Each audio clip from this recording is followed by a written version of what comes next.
Hello everyone.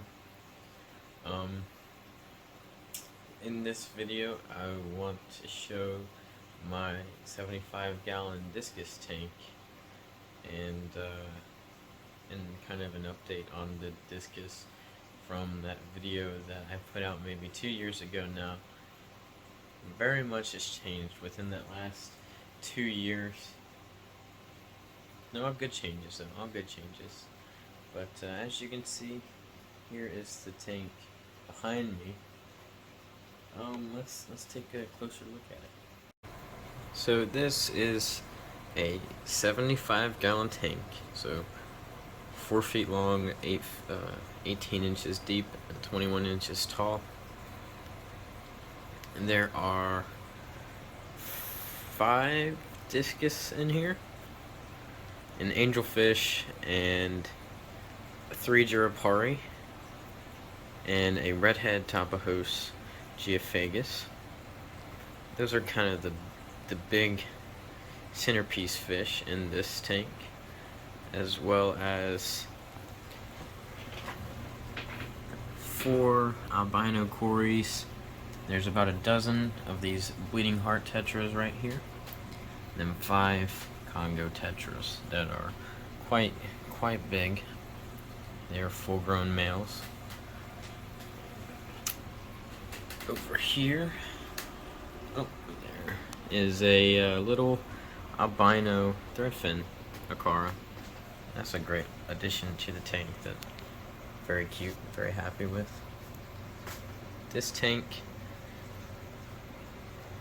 is just a few days old as of recording this video. The scape is, at least. The tank itself is maybe about 6 months old, but the scape is different. I did rescape it and added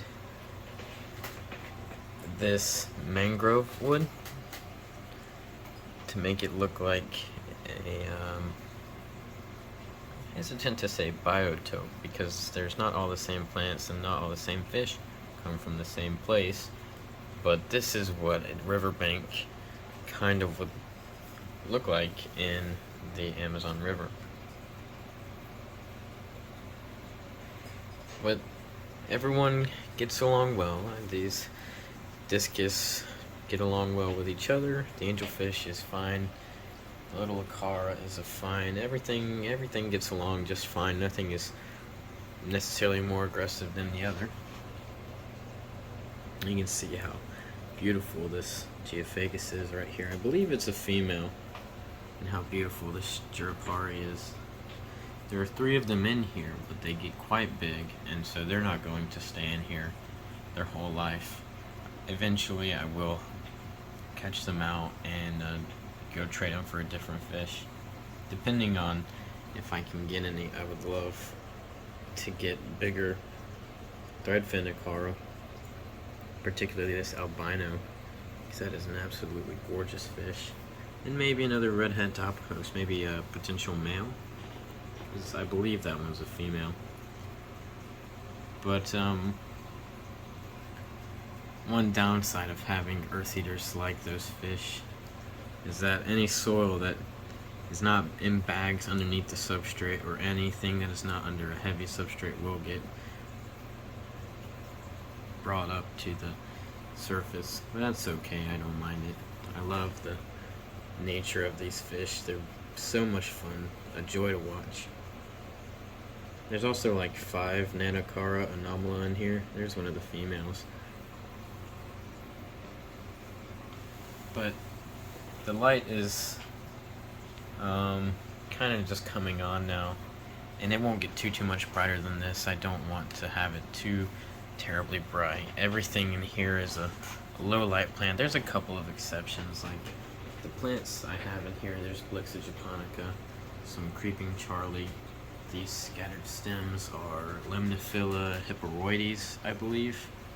Some Java fern, Anubias, swords, and jungle val, just kind of all everywhere, but all easy to grow plants that have been in my tanks for years and years, through every tank iteration.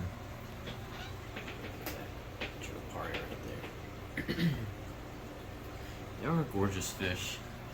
Of course, the Discus are here. The only one I don't have is that cobalt blue. And if you've seen the video from a 65-gallon Discus tank that I had a big cobalt blue, he unfortunately passed away, but the other ones are still here. We still have the yellow, we still have the melon, and we still have the pigeon blood. I have a ring leopard Discus, another pigeon blood, and a melon right here. So they're I'm sorry about my dog barking, but they're all working just fine together.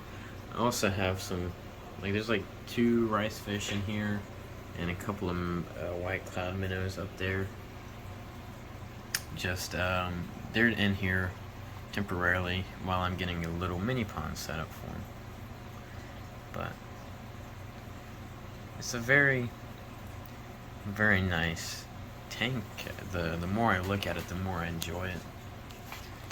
It's so much fun to watch these fish interact with the environment that you give them. This Jerapari is about 5 inches now. It's definitely the biggest one. He has this one as the next biggest, and I don't know where the third one is, but I believe that one's a female. There she is, back there. I believe it's a female. They might all be male. They could be 2 males and a female. But they have their own hierarchy and they do their own thing. This little albino threadfin Akara is the newest edition, and it is absolutely gorgeous fish. Look at the sparkle and the red in him.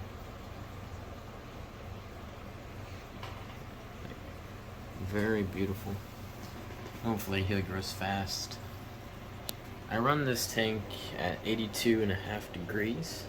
This is a Fluval E300. It's a 300 watt heater. And then a Marina 200 watt heater over there, just a basic one. And this tank maintains about 82.5 degrees, which is a perfect balance for the Discus, which need higher temperature, and the plants, which aren't as picky as some plants would be. These are all very hardy plants, but they don't want it to be too hot, and all the fish get along just fine in this temperature as well, all the other fish. These bleeding hearts, the males can color very beautifully, and so they're still getting used to the new scape still. It's only a few days old as of the recording of this video, but they color very beautifully. Oh, there's my little lily right there. I can't wait for this corner. This corner I really enjoy. There's a piece of wood back there to give it, it's black wood, so it gives it even darker appearance. And I would like to have this lily kind of burst forth almost and give a good pop of color right there with this nice red bronzy tones. I feed this tank 4 different foods, and they get about 3 times a day they get fed. The first one is this Hikari Vibrobites. Very easy, fun to feed, and it really makes your fish redder. Any red fish, if you remember this yellow Rafflesia, it's just yellow. Now it's got a lot more orangey tone to him. Because of that food, any red fish is going to really pop with that food. I also feed extreme fish pellets. Everyone loves this food, and it's a very easy food to feed. I don't remember if I said 4 foods or 5 foods, but I have too many foods. This is the newest food I have. It's legit fish food. And this is also very nice, very clean feeding. They digest a lot of it, which is a huge bonus. Then Discus Biogoat, another Hikari one. And then last, whoops, sorry about that. I can't seem to put my fingers on it, but I feed Sarah staple food.